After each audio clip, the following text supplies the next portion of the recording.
So today I am going to show you a whole bunch of books that I just bought and I'm going to read. And I'm going to read you the description on the back, and then I am going to talk about the cover and stuff like that. Okay, so let's get into it. I'll start with the book I'm currently reading because I just picked it up yesterday. And it's It by Stephen King. I'll read you the back, if you don't know already. To the children, the town was their whole world. To the adults, knowing better, Derry, Maine was just their hometown. Familiar, well ordered, and a good place to live. It was the children who saw and felt what made Derry so horribly different. In the storm drains, the sewers, it lurked, taking the shape of every nightmare, each person's deepest dread. Sometimes it reached up, seizing, tearing, killing. The adults know better, knew nothing. Time passed and the children grew up, moved away. The horror of it deep buried, wrapped in forgetfulness, until the grown-up children were called back, once more to confront.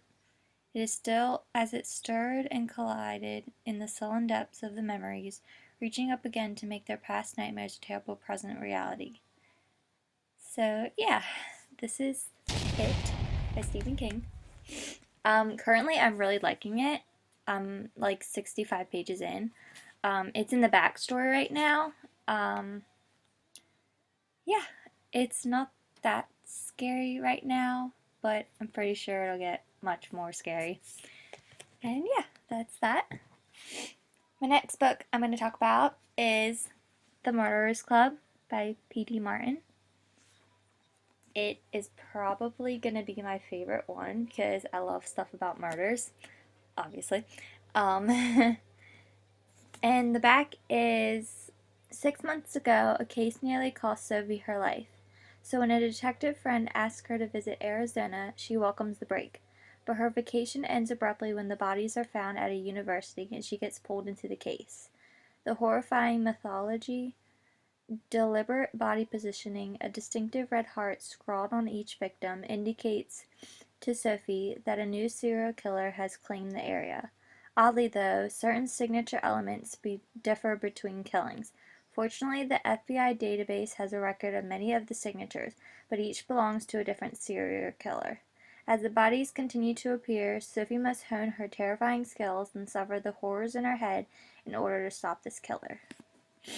It sounds like a good book. It sounds like it'll be a real page turner, which I love them. It's a good thriller.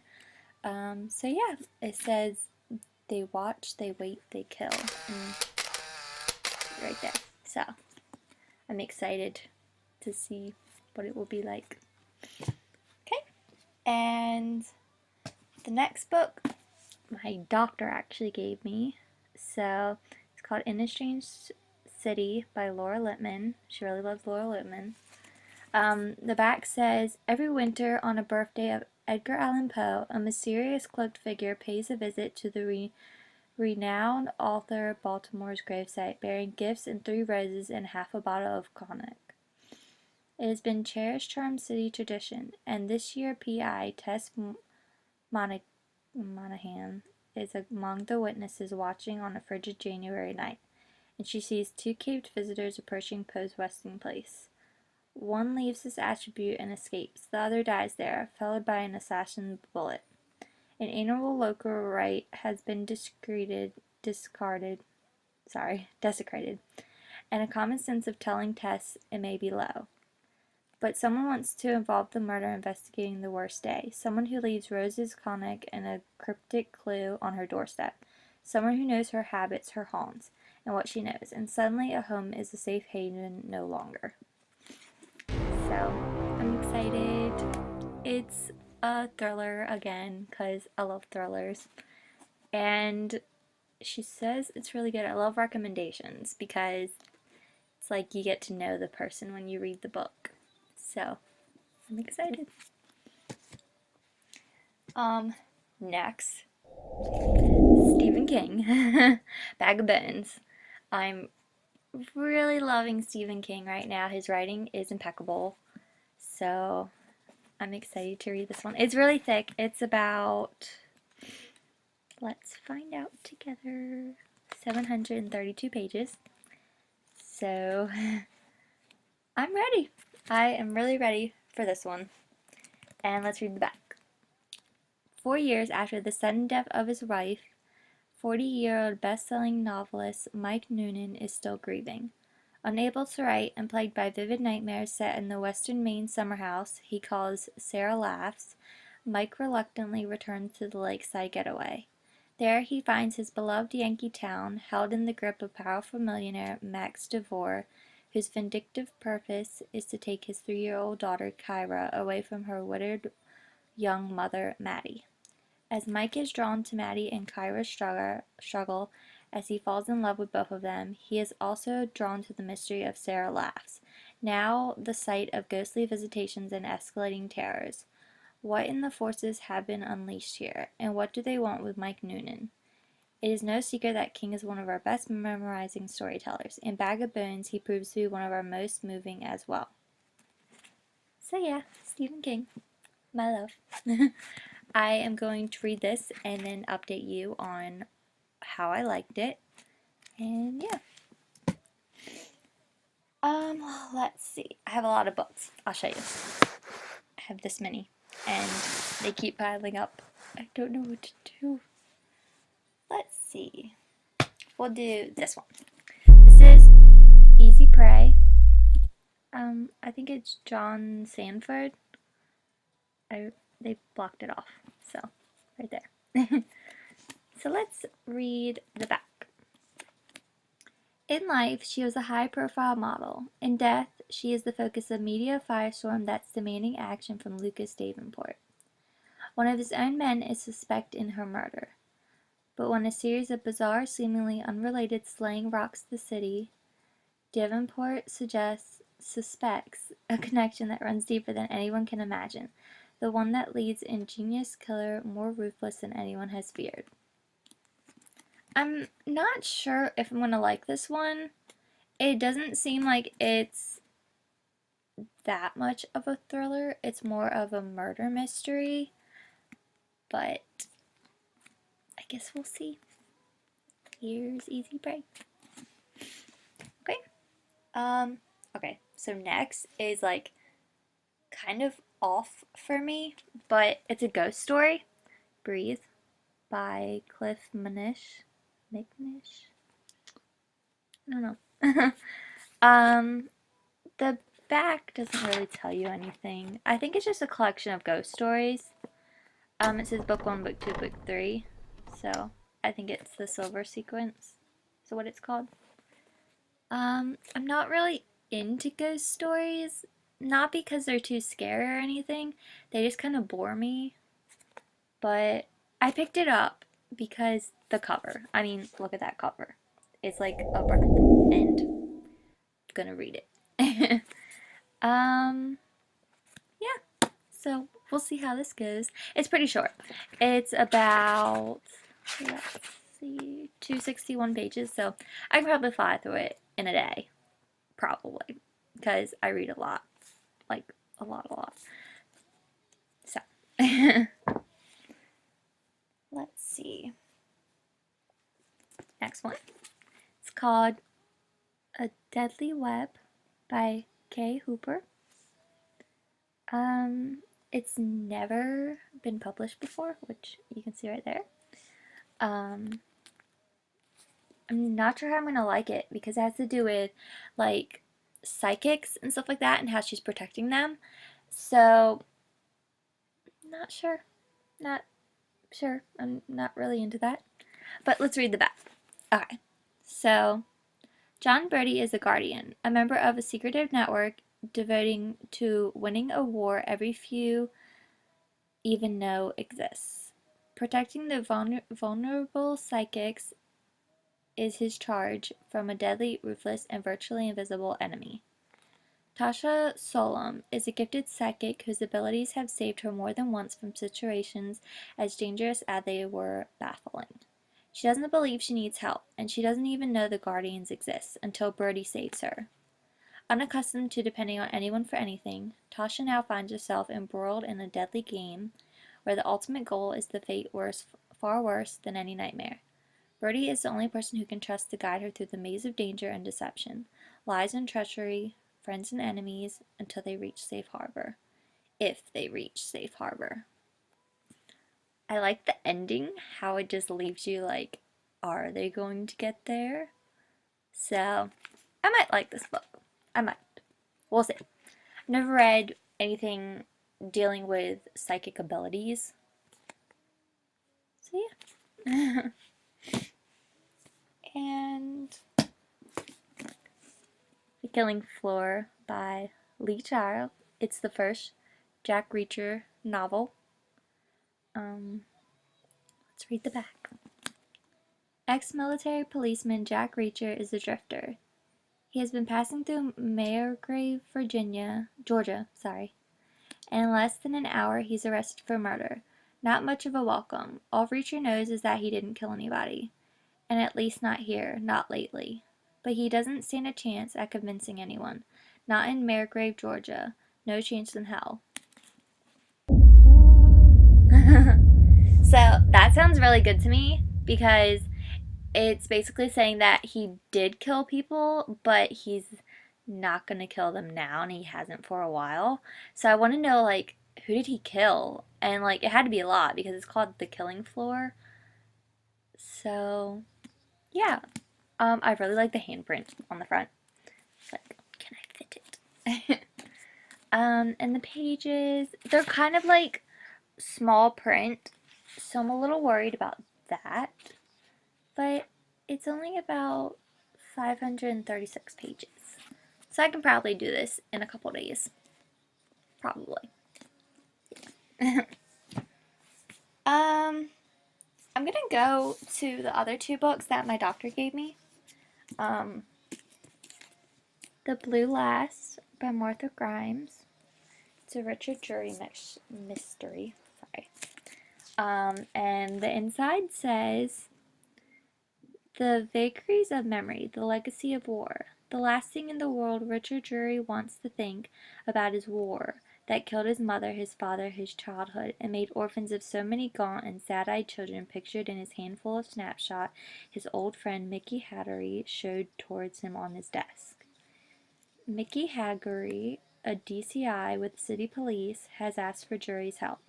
2 skeletons have been unearthed in the city during the excavation of London's last bomb site, where once stood a pub called the Blue Lass. Mickey believes that a child who survived the bombing has now been posing for more than 50 years as a child who didn't, the grandchild of brewery magnate Oliver Tyndall. Supposedly survived the December 1940 bombing. But did she? Mickey also has a murder to solve. Simon Croft, prosperous city broker, the son of the one-time owner of the Blue Lass, is found shot to death in his Thameside house. But the book he has written about London during the German Blitzkrieg has disappeared.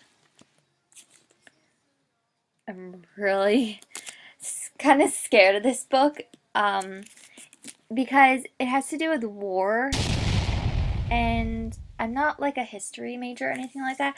I'm actually a psychology major, so that's why like psychological thrillers are like my thing, my jam.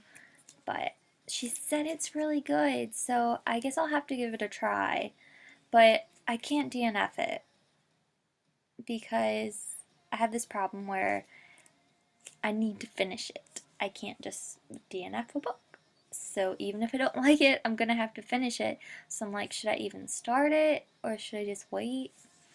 So you'll see in future videos if I do read this or not. I might put it on my TBR to read. We'll see. And then the other book she gave me was also a Laura Lippman book. It's called What Did the Dead Know? What the Dead Know. Yeah, that's how you say it. It looks really good because it has dead in the title. Hello. And also the girl is like fading. So she's over there and then she like fades. So I think that has something to do with the story. Maybe she dies and then like trying to figure stuff out, like what she knew. So let's read the back. Or not, because there is no description.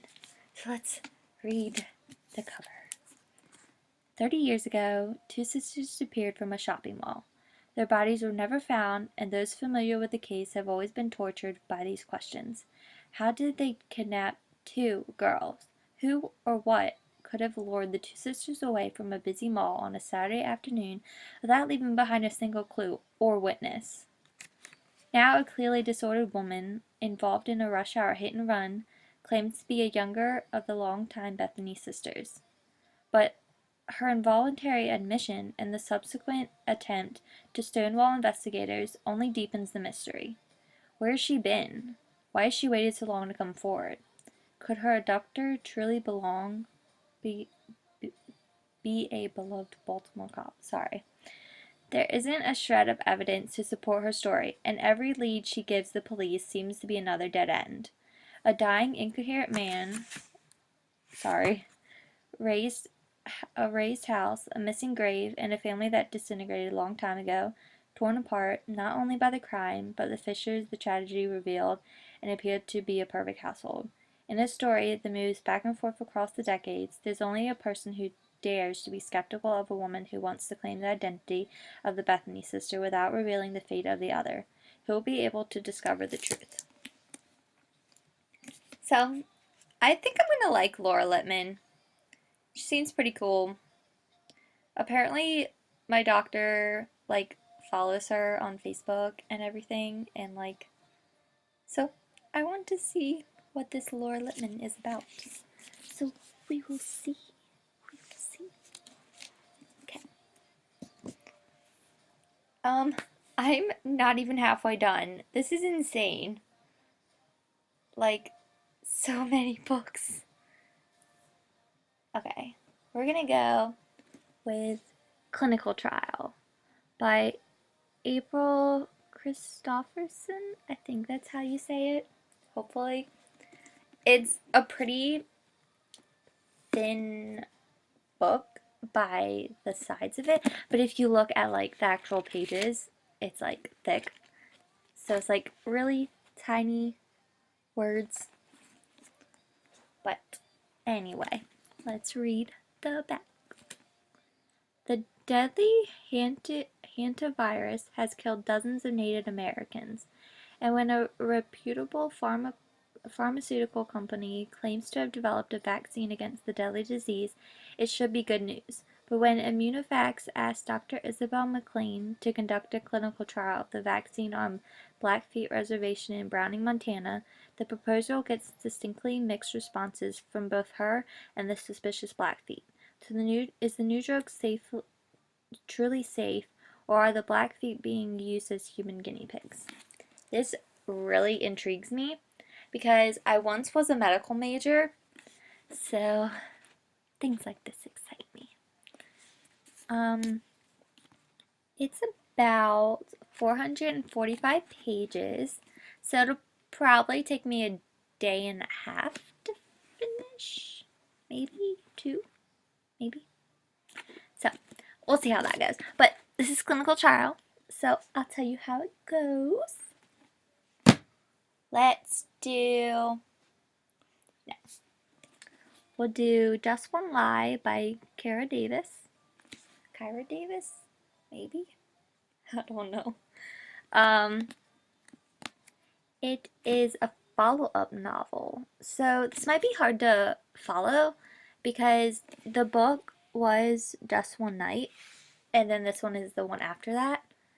So I probably should get the first one before I read this one. But I really want to read it, so I might skip around if that's possible. I don't know. Okay, so the back says, in an instant, international sensation, Just One Night, sensible Casey Fitzgerald unleashed her passions and found herself through an explosive affair. In Just One Lie, we meet Casey's wild and tortured sister, whose tragic fate haunts her family and shapes their future. Melody Fitzgerald is the opposite of perfect daughter. The lead singer of an indie rock band, she is compulsive and creative, with a rebellious streak that both defines her and becomes her greatest enemy. Caught between her parents' conservative expectations and her own free spirit, she is quickly engulfed by the excess and self-destruction. The two lovers, who are as irresistible as their polar opposites. The truth behind Melody's downward spiral, however, is the dark secret that forces a permanent wedge between her and her father and leaves her struggling to find the balance between who she is and who she's supposed to be. I got this at Ollie's for $1.99. So I love their books. Like, you can't go wrong with their books. That's where I found Stephen King it for $3.99. So freaking out about that. But I don't know how I'm gonna feel about this. I do like the part where there's an affair. I like those kind of books because it's like something that's not supposed to happen, but it is. Yeah. Um, but the thing about her father and her like family, not sure if it's gonna keep my attention, but I will persevere through it and hopefully enjoy it. So that is Just One Life. Next. Okay. From Bad to Curse. And it's a Bad Girls Don't Die novel, which I've read all the books up until this one. So I really want to read the rest. Oh, and the author is Katie Alexander. Or Allender. Sorry. Woo. Allender.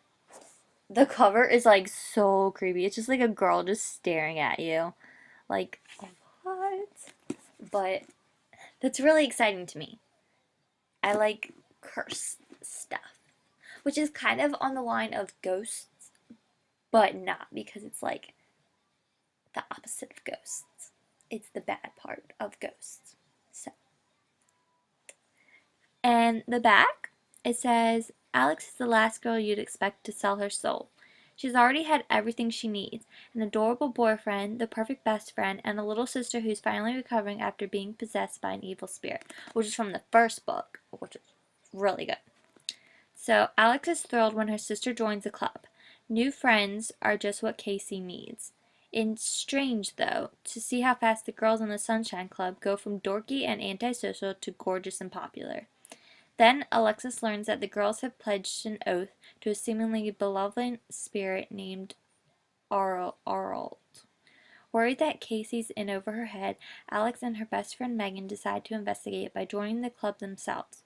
Soon, Alexis trades in her pink hair and punky clothes for a mainstream look, and finds herself reveling in her newfound elegance and success. The club's connection with Errol seems harmless, and before long, Alexis can hardly remember why she joined in the first place. Surely it wasn't to destroy Errol. Why would she hurt someone who's given her so much and asked for so little in return? This is probably my number one TBR. Number one. So I will be reading this really quickly. It is 442 pages, but the text is like really big and chunky, so it won't take long. It'll probably take a day. Probably.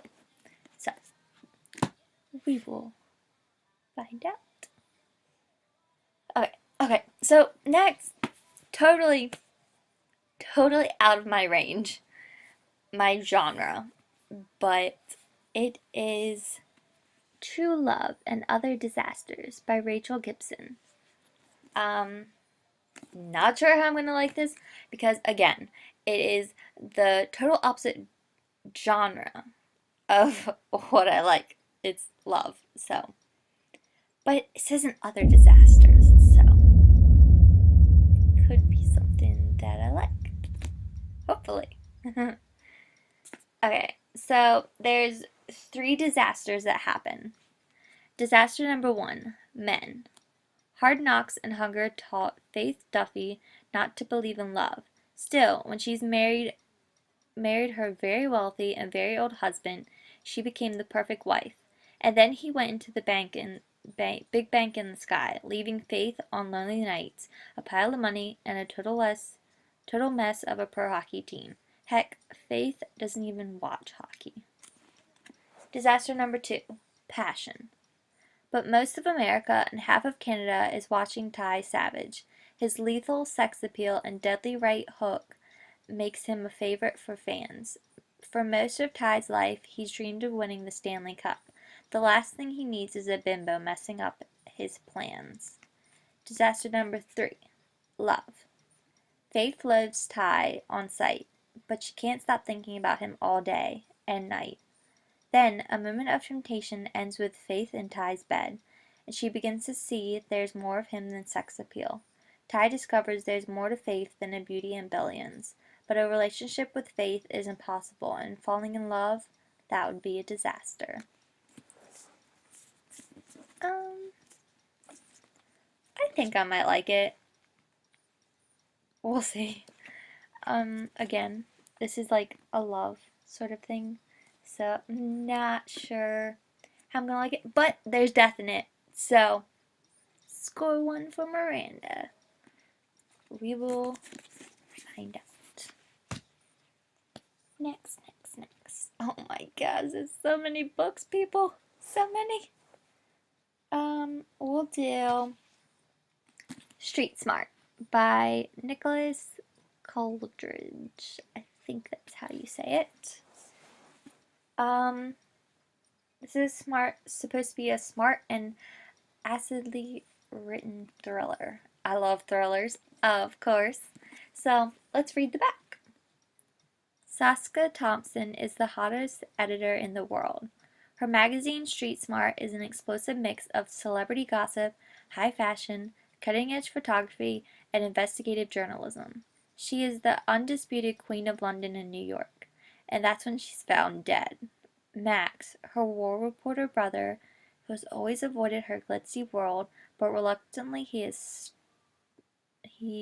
sucked into the magazine business when Saska leaves him street smart in her will. But the vultures are gathering, just waiting for Max to fail, and he soon learned that the magazine world is deadlier than a war zone. Again, this is like, I feel like a really light thriller. I assume it's mostly about him trying to figure out the Street Smart magazine, I'm guessing. So, I mean, it could be good. It's a thriller, so, I mean, there has to be some thrills in it, you know? But I am going to try this out. I've gotten a lot of books here that are basically trial and error. Error? Yeah. So, I don't know. We will find out. Okay. I think we're halfway. Props on sticking this long out through this really long video. And this is Deadly Strain by Julie Rowe. And the back says, Major Grace Samuels, a trauma surgeon deployed to Afghanistan, spends her life helping her fellow soldiers overcome disease and combat injuries, but her own wounds are harder to heal. Racked with guilt over the death of her fellow soldier, she finds comfort in the only friend she appointed bodyguard, Weapons Sergeant Jacob Sharp Foster. That is a long name, but there's like parentheses, so they must call him Sharp for short.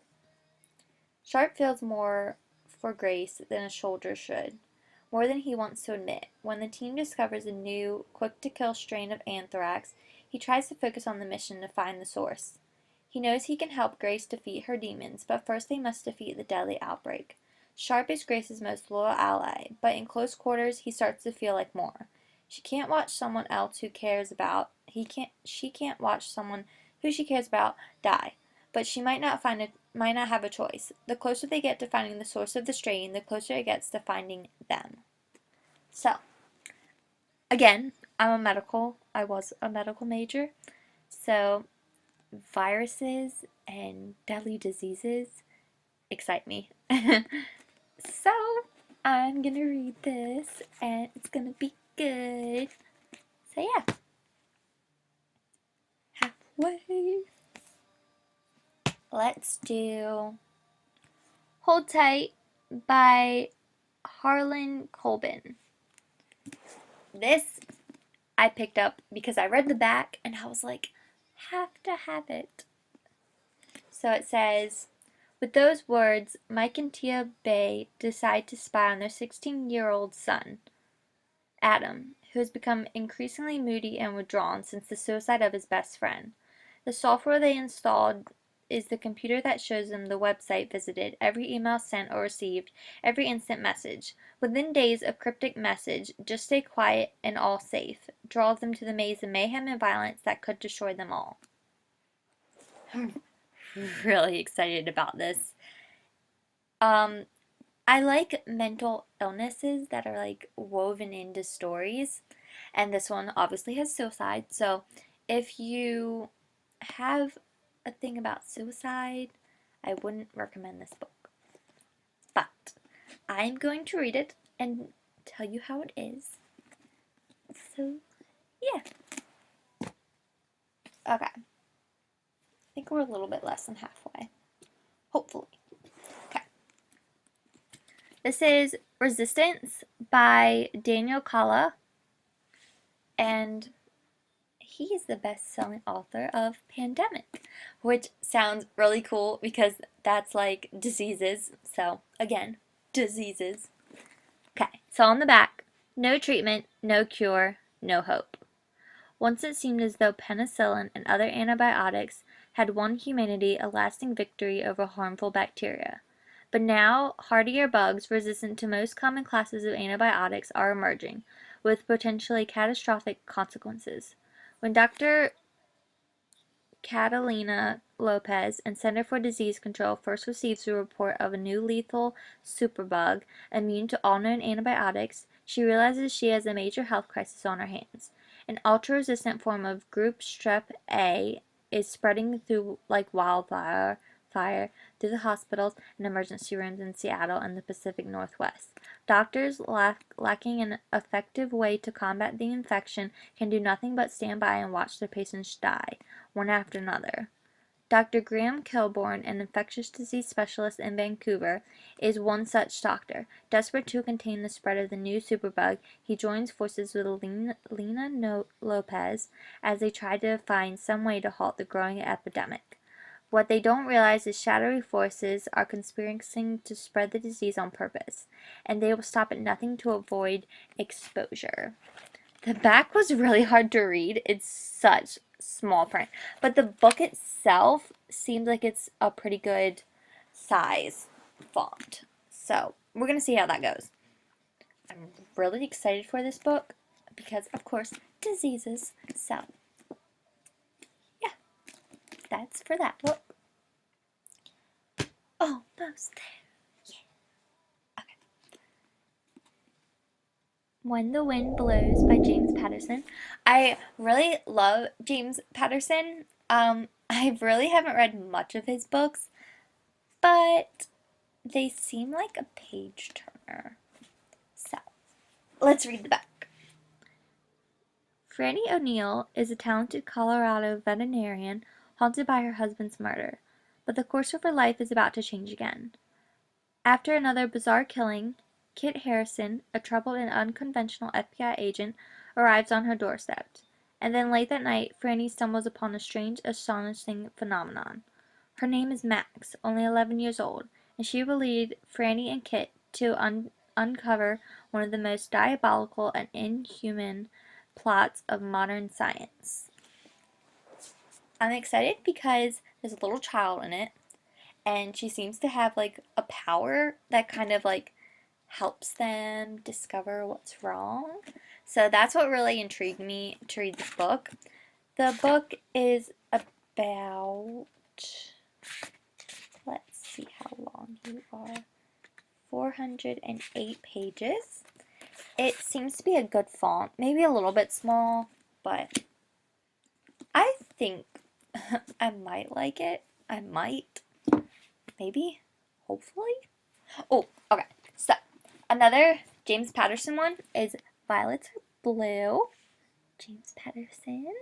Okay, so this is an Alex Cross thriller, which I think I've read one of his books, like, when I was, like, in high school, and I'm now 21, so that has been probably 5+ years.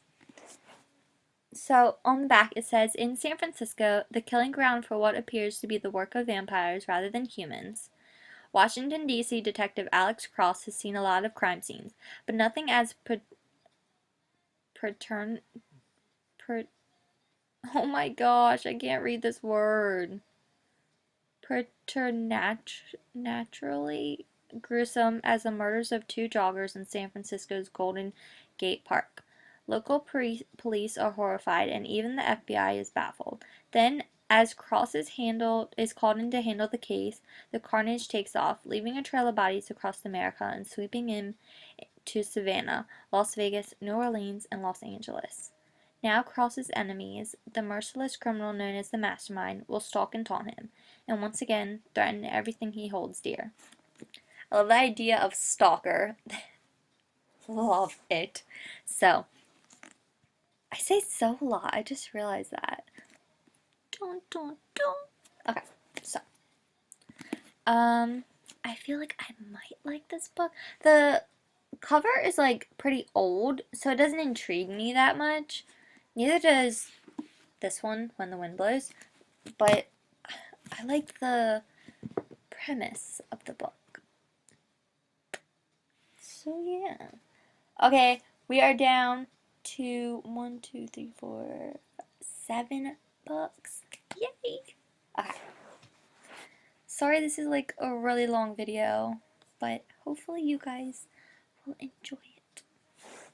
Okay, this is Buzz by Anders de la Motte. It's book 2, so again, I probably should get the game trilogy up there. Yeah, probably should. I probably will, because I kind of read the first page of this book and I was like, what is going on? Like, I don't know. So, probably get the first one. Apparently, a lot of Ollie's books, because that was from Ollie's too, and it's like, they always have the second book, but never the first book, or vice versa. So, it's really hard to actually find a series. So, I might have to go online, or to my local library online and figure out what the first one is and get it. But the back says, it's been 4 months since H.P. Peterson was dragged into a ruthless game of life and death. Although he now has everything he ever wished for, freedom, money, and no responsibilities, he isn't satisfied. He is plagued by insomnia, paranoia, and misses the adrenaline rush of the challenges that nearly ruin everything he holds dear. He misses the attention.